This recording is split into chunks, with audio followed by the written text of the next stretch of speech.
Le doy la bienvenida, las buenas tardes en la Red 21 al politólogo Daniel Chasquetti para hablar de la situación política del país, y de pronto podemos empezar con una reflexión general. ¿Cómo estás viendo al gobierno de coalición, Daniel? Bueno, yo creo que estamos entrando en una nueva etapa, la pospandemia, digamos. Creo que el fin de la pandemia, que todavía obviamente no llegamos, pero que estamos iniciando el camino de salida de la pandemia, está abriendo una nueva etapa, porque bueno, durante 1 año y medio estuvimos prácticamente con un único tema en la agenda pública. El único tema era la pandemia, el principal, el que condicionaba, digamos, los juicios de los ciudadanos, los movimientos de los actores políticos. Entonces, bueno, yo estoy viendo como que está retornando la política, ¿no? El natural juego entre gobierno y oposición, digamos, la vida callejera de las organizaciones sociales. Entonces me parece bueno, que esto va a ser un escenario bastante distinto al que vimos hasta ahora. Durante la pandemia el gobierno, si bien enfrentó un desafío inesperado, y lo resolvió bastante bien, digamos, porque bueno, los resultados han sido buenos, si bien tenemos muchos fallecidos, bueno, se logró controlar los contagios, se logró vacunar a la mayor parte de la población. Si bien tuvimos esas dificultades, la propia pandemia terminaba funcionando como un escudo para el gobierno. Es decir, otras demandas, otros problemas que tenía la sociedad quedaban siempre en un segundo plano porque, bueno, el principal, el primero, era un problema sanitario. Una vez que eso se resuelve, o que comienza a resolverse, es como correr un velo y, bueno, aparece todo lo otro. Cuando digo todo lo otro, me refiero bueno, a una agenda mucho más socioeconómica, ¿no? De temas socioeconómicos bueno, que en la jerga de las ciencias sociales le llamamos pugna distributiva, ¿no? Es decir, la lucha de los sindicatos por el salario, las discusiones fuertes en torno a las políticas presupuestales, las políticas económicas, etcétera, etcétera, ¿no? Va a ser una agenda, yo creo que bastante distinta. A lo que se le suma, bueno, la concreción de un referéndum que a priori nadie pensaba que podría concretarse, y que bueno, que va a condicionar las estrategias de los próximos 6 o 7 meses. Es decir, van a estar todos en campaña, ¿no? Entonces, eso en cierto modo va a afectar las conductas, los posicionamientos, y yo diría que, bueno, pensando en la coalición, me imagino que la coalición, a medida que se acerque ese referéndum, irá cerrando filas, ¿no? Hoy lo que estamos viendo es la coalición en estado puro, ¿no? Es decir, una alianza de partidos que tienen un programa común, pero que ese programa común es limitado, son partidos distintos, y bueno, tienen conflictos, competencias internas, y bueno, muchos de esos problemas surgen a la luz. Entonces uno podría pensar, bueno, esto está muy mal. No, así son las coaliciones, así funcionan. No es igual que cuando gobierna un partido. Estuvimos 15 años con un partido mayoritario gobernando que tenía otra forma de resolver sus problemas internos. Las coaliciones son como, digamos, mucho más, en ese sentido, quedan mucho más expuestas, porque bueno, porque hay diferencias que tienen que ver con las trayectorias, ¿no? Son partidos que están convergiendo en el gobierno, y bueno, muchas de esas dificultades quedan expuestas, y sobre todo luego luego de pasar la pandemia, ¿no? Desde los socios de la coalición al presidente y al Partido Nacional se reclamaba una coordinación. Hasta el momento el presidente ha manejado la relación en forma bilateral. De cualquier manera, en las últimas acciones, como es el caso de la salida del ministro Cardoso y la llegada del ministro de un nuevo ministro, el ex senador ahora Tabaré Viera, se mostró la fortaleza del expresidente Julio María Sanguinetti. Sí, mirá, yo me pasé 15 años estudiando coaliciones en gobiernos presidenciales. Este, y una de las conclusiones después de tanto tiempo de estudiar coaliciones bajo sistemas presidenciales es que, bueno, es que las coaliciones presidenciales son distintas a las que ocurren en sistemas parlamentaristas. ¿Por qué? Bueno, porque los sistemas presidenciales tienen en el presidente una figura predominante, ¿no? O sea, la ciudadanía mira al presidente, ¿no? En los sistemas parlamentarios las cosas son distintas. El primer ministro es importante, pero bueno, el público está habituado a que funcionen estos gobiernos de coalición. Normalmente en los sistemas presidenciales, cuando las cosas van bien, los beneficios los termina captando el presidente y su partido. Y cuando las cosas van mal, los costos terminan distribuyéndose entre todos aquellos que ingresaron al gobierno. En ese sentido, el presidencialismo no es tan amable con las coaliciones, ¿no? Aún así se forman, porque bueno, porque los presidentes necesitan gobernar y formar mayorías en el poder legislativo. Yo diría que algunos de los problemas que estamos viendo en este momento tienen que ver con ese tema, ¿no? Con el tema de que, bueno, de que el gobierno ha sido exitoso durante 1 año y medio en controlar la pandemia, en mantener las cosas controladas, pero todos los beneficios están yendo directamente al presidente y a su partido. Inclusive el canciller de la República llegó a declarar en una entrevista que este era un gobierno del Partido Nacional, ¿no? Lo que estoy observando es que Sanguinetti, el Partido Colorado, también Cabildo, están buscando protagonismo, pero no es un protagonismo que trate de buscar votos explícitamente. Quieren buscar protagonismo porque se sienten parte del gobierno. Con sus votos han ido aprobando la legislación que viene pasando el gobierno en el Parlamento. Y esa legislación no pasaría sin los votos de Cabildo y del Partido Colorado. Asimismo, el Partido Colorado tiene 3 ministros y Cabildo Abierto tiene 2, uno de ellos es el ministro de Salud Pública. Naturalmente ellos van a reclamar el crédito por la marcha de las cosas y quieren ser parte de los procesos decisorios. La calle Pou sabe todo esto y al principio armó lo que en ciencia política denominamos una coalición de pivot, ¿no? Es decir, con un centro como el presidente, el centro de la coalición es el presidente, y el presidente se vincula, vos lo llamabas unilateralmente, es así, con cada uno de los líderes, al mismo tiempo juega en un segundo terreno que es el Consejo de Ministros, el gabinete, pero que no tiene una frecuencia de reunión, como sucedía en el gobierno del Frente Amplio.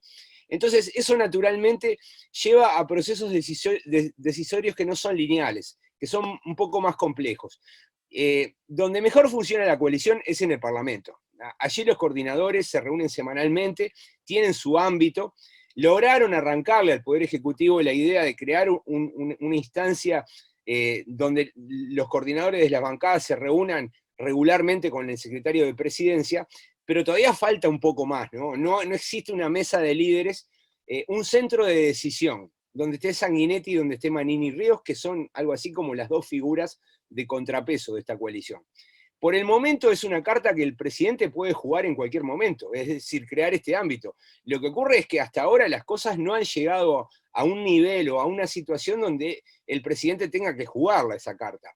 Me imagino que en el futuro podría jugarla para evitar una ruptura, o para poder conseguir disciplinar a las bancadas en torno a alguna ley relevante que quiera pasar por el Poder Legislativo.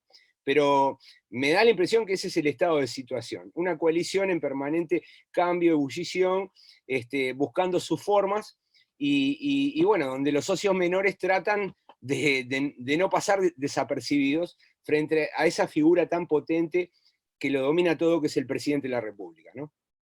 La campaña para defender la ley de urgente consideración es algo que va a unir a la coalición.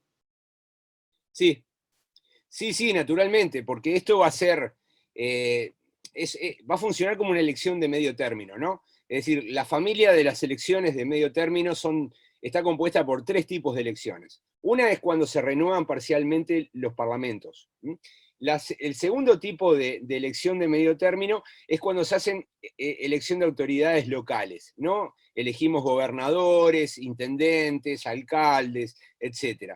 Muchos países están ubicados en la mitad del periodo. El tercer tipo de elección es la convocatoria a plebiscitos o referéndums, es decir, mecanismos de democracia directa. Las elecciones de medio término en todas partes tienden a nacionalizarse, es decir, a no quedar, digamos, encapsuladas en la temática de la convocatoria. Es decir, lo estamos viendo en Argentina. Hay elección de medio periodo en noviembre y la discusión no es, bueno, quién representa mejor a su distrito, ya que se renueva la mitad de la Cámara de Representantes y un tercio de la Cámara de Senadores. No, la discusión es sobre temas nacionales. Y yo creo que el referéndum, si se hace en marzo, va a ser un referéndum que va a generar una discusión sobre los 135 artículos de la LUC, pero también sobre cuestiones nacionales. Es inevitable que eso ocurra. Y me parece que ahí lo que va a suceder es que los actores van a cerrar filas. El Frente Amplio y las organizaciones sociales en un lado, y del otro lado la coalición de gobierno, y obviamente todos aquellos actores que han sido beneficiados por la LUC. Entonces me da la impresión que, bueno, que va a ser una contienda muy fuerte, parecida, me imagino, a la segunda vuelta de noviembre de 2019, con dos bloques muy parejos y con una elección reñida. Eso es lo que me imagino. Daniel, cuando uno analiza las encuestas, cuando uno ve las encuestas, el presidente tiene, y el gobierno, en las encuestas le está yendo bien, aunque ha bajado, le sigue yendo muy bien. Sin embargo, cuando se desagregan los números, ahí aparecen algunos focos de disconformidad, fundamentalmente en todo lo que refiere a las cuestiones económicas. Sí. Es Claro, así. es así. Hay áreas donde el gobierno, la ciudadanía lo evalúa bien. El área sanitaria, pandemia, lo evalúa bien, y el área seguridad, que bueno, ahí hay una discusión, si en realidad los números mejoran producto de la pandemia, o si en realidad lo que hay es unos éxitos de la nueva gestión. Pero lo cierto es que sea una cosa o la otra, la gente está sintiéndose más segura. Eso es todo un área para investigar, pero es indudable que las encuestas muestran eso. Cuando nos movemos al terreno económico y social, ahí es donde empieza a bajar el gobierno, ¿no? Cuando vemos la política salarial, cuando vemos bueno, la situación del empleo y por tanto del desempleo, cuando vemos la opinión sobre cuestiones como por ejemplo la educación, bueno, ahí el rendimiento del gobierno va bajando, ¿no? Naturalmente, si el tema sanitario es el más importante de la agenda, bueno, naturalmente al gobierno le iba a ir bien. Ahora, cuando el tema sanitario pase a colocarse en segundo, tercero, cuarto lugar, y pasen estas cuestiones económicas al primer lugar, lo que deberíamos esperar es que el descenso de la popularidad del gobierno continúe. No va a caer a niveles escandalosos, como por ejemplo sucedió con Jorge Valle en el 2002, que terminó con un 8% de respaldo, ¿no? Nadie puede esperar eso. Pero sí que esos números que estaban muy por encima de su votación de segunda vuelta, recordemos que la calle Pou obtuvo un 49% en la segunda vuelta, bueno, ahora está por debajo de ese número y probablemente pueda seguir bajando, y me parece que esa es un poco la respuesta que tenemos a este fenómeno tan inusual bueno, de un periodo tan largo. Es algo así como una luna de miel extensísima. Cuando en el mundo las lunas de miel se vienen acortando, en Uruguay se dio un fenómeno ilógico, pero que yo creo que tiene que ver con la pandemia y con la forma en cómo los uruguayos nos sentimos frente a este problema que es mundial, ¿no? ¿Cómo estás viendo al Frente Amplio que, bueno, en las últimas horas se conoció y cobra fuerza la posibilidad de la candidatura de Fernando Pereira para presidir al Frente Amplio? Él va a terminar su periodo como presidente del PIT-CNT en diciembre, y podría ser una figura de consenso. Bueno, el Frente Amplio luego de tener un 2020 complicado, porque bueno, pasar a ser oposición es difícil. En el 2005 lo observamos el mismo problema con los partidos tradicionales, ¿no? Es decir, cuando uno está durante mucho tiempo cumpliendo una función, si nos cambian, bueno, construir los hábitos, cambiar la cabeza lleva mucho tiempo, ¿no? Y creo que el 2020 fue bastante malo para el Frente Amplio, sobre todo en relación a la pandemia, ¿no? Donde hubo, bueno, tantas voces que decían cosas distintas. Me parece que este año, y sobre todo a partir de la recolección de las firmas, el Frente Amplio como que comenzó a actuar de manera más consistente, ¿no? Es decir, recuperando la unidad de acción y la unidad política, ¿no? Es decir, la unidad de acción por el hecho de que, bueno, de que consigan todos los sectores políticos que lo integran y sus bases actuar en un mismo sentido. Y cuando hablo de unidad política, me refiero a la idea de que no haya múltiples estrategias, ¿no? Todo parece claro que, bueno, que las firmas le facilita el tramo de aquí al referéndum. Ahora, tiene cosas pendientes, ¿no? La elección de autoridades digamos, es un desafío que tiene que resolver, y bueno, son cosas que no son fáciles. ¿Por qué? Bueno, porque la presidencia del Frente Amplio no era tan importante cuando el Frente Amplio estaba en el gobierno. El centro de gravedad de la izquierda estaba sin duda en el Poder Ejecutivo. Pero cuando el Frente Amplio está en la oposición, la presidencia del Frente Amplio se vuelve muy importante. ¿Por qué? Bueno, porque es necesario realizar un trabajo de coordinación y de negociación con las distintas perspectivas que hay, ¿no? Yo noto que dentro del Frente Amplio conviven distintas perspectivas, distintas formas de cómo enfrentar a este gobierno. No es lo mismo cómo ve el Partido Socialista las cosas que cómo lo ve el Partido Comunista o el MPP o Fuerza Renovadora de Vergara. Hay como distintas lecturas. Y para eso se necesita, bueno, tener un centro que esa labor la tiene que cumplir la presidencia del Frente Amplio. Eso es lo que hizo en su momento Tabaré Vázquez, Sereñi, y me parece que, bueno, que está en eso, ¿no? El nombre de Fernando Pereira parece un buen nombre. ¿Por qué? Bueno, porque no hay muchas alternativas dentro del Frente Amplio, me refiero a alternativas que gocen de un prestigio tan amplio, y tal vez al PCNT le puede resultar más fácil encontrar un presidente que al Frente Amplio, ¿no? Entonces, tal vez estén dadas las condiciones para que Fernando Pereira dé el salto de la conducción sindical a la conducción partidaria. Yo creo que puede ser un buen nombre, y sobre todo porque, bueno, es una persona muy experimentada. Fíjate que los sindicalistas, si por algo los tenemos que reconocer, es por su capacidad de negociación. Y yo creo que la presidencia del Frente Amplio necesita eso, ¿no? Una persona que sea capaz de negociar con los distintos sectores. Uh-huh. Daniel, te cambio de tema. Me consta que estabas en Nueva York cuando el atentado terrorista contra las Torres Gemelas y el Pentágono, aquel 11 de septiembre de 2001, habías ido a participar de un seminario en Washington, viajaste a Nueva York y pasó lo que pasó. ¿Qué recuerdos tenés 20 años después? Increíble que hayan pasado 20 años, ¿no? Efectivamente había ido bueno, a un congreso bastante importante que hay dentro de las ciencias sociales, que es el congreso de LASA. LASA es la Latin American Studies Association, la Asociación de Estudios Latinoamericanos. Es una asociación que reúne a investigadores de 10 o 12 disciplinas de las ciencias sociales, que el congreso se realiza cada 18 meses. El último fue virtual, yo participé, fue muy raro. Pero bueno, en aquel entonces fuimos con un montón de colegas y bueno, decidimos con Daniel Buquet, con el cual me une una entrañable amistad, viajar a Nueva York, porque en verdad yo no conocía Nueva York, creo que Buquet había estado antes, y bueno, fuimos a pasar algo así como 4 o 5 días, y bueno, fue inesperado lo que ocurrió porque, bueno, a nadie le pasaba por la cabeza que pudiese ocurrir algo así, ¿no?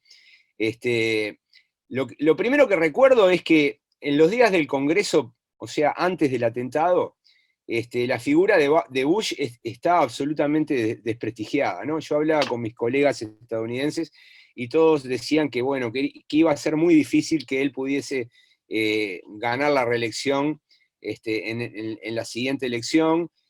Circulaban ya en ese entonces algo así como memes, no eran memes, pero para entenderlo ahora serían como un meme que era una foto trucada, donde estaba en un jardín infante leyéndole a los niños y le habían dado vuelta al libro, ¿no? Entonces, todo el mundo como que se burlaba de Bush.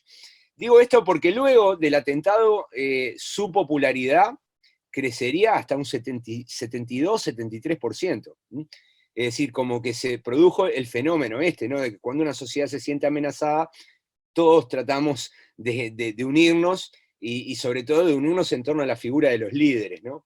Creo que en Uruguay pasó eso en 2020, ¿no? Y bueno, eso es lo primero. Lo segundo es que, bueno, es que no entendíamos nada, ¿no? Porque francamente nosotros estábamos, nos alojábamos en un lugar cercano a las Torres Gemelas, pero bueno, no tanto como para escuchar una explosión. Por tanto, en la mañana cuando nos levantamos, nos enteramos por la televisión, ¿no? Y estamos hablando bueno, de una distancia no muy lejana, algo así como 40 cuadras, ¿no? Una cosa así. Estábamos cerca del Central Park y bueno, las Torres Gemelas están en el downtown. Y bueno, fue bastante duro porque el primer día, lo primero que nos enteramos fue que cerraban los aeropuertos. Nosotros nos íbamos ese mismo día, el mismo 11, nos volvíamos a Montevideo. Se cerraron los aeropuertos y no había noticias de cuándo volverían a abrir.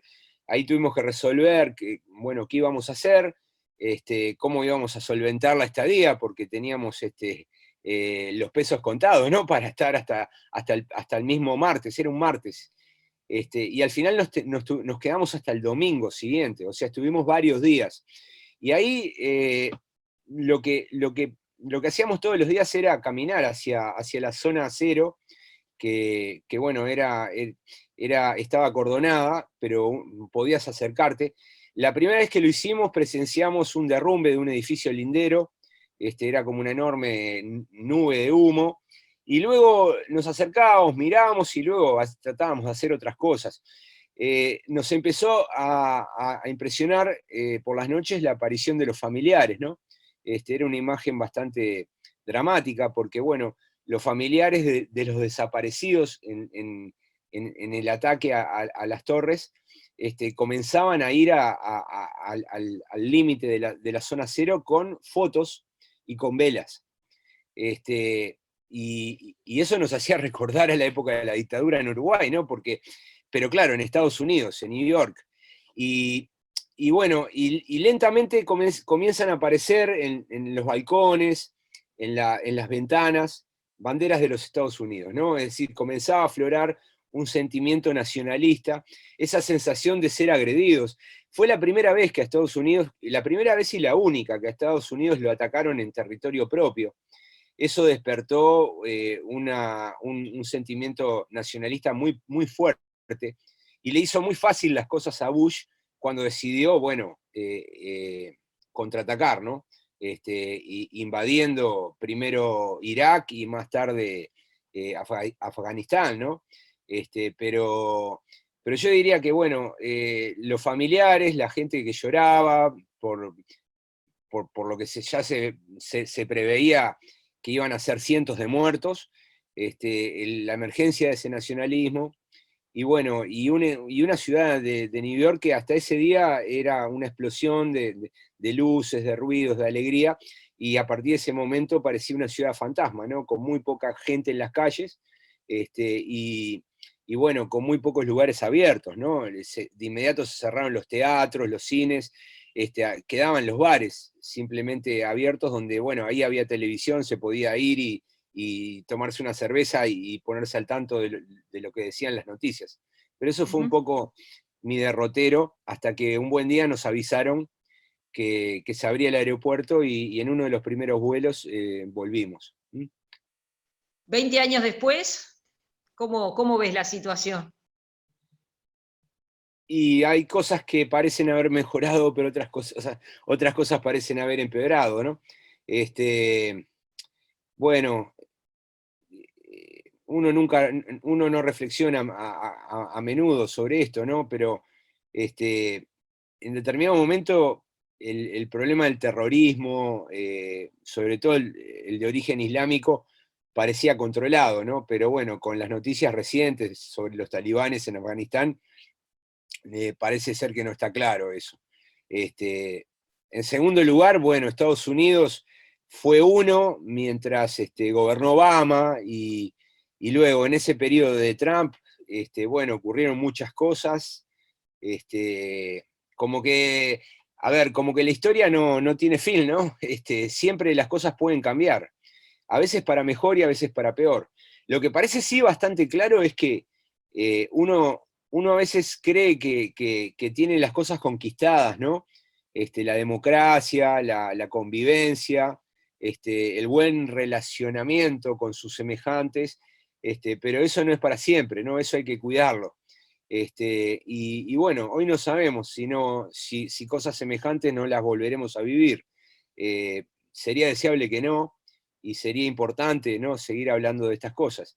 Pero ya ves, la agenda es como un botín en disputa y muchas veces estamos hablando de cosas que tal vez no sean tan relevantes o importantes, pero este tipo de asuntos sí, ¿no? Tienen que ver con el futuro de la humanidad y con la convivencia pacífica de las naciones, ¿no? Gracias, Daniel. Un placer, Ana María, un gusto.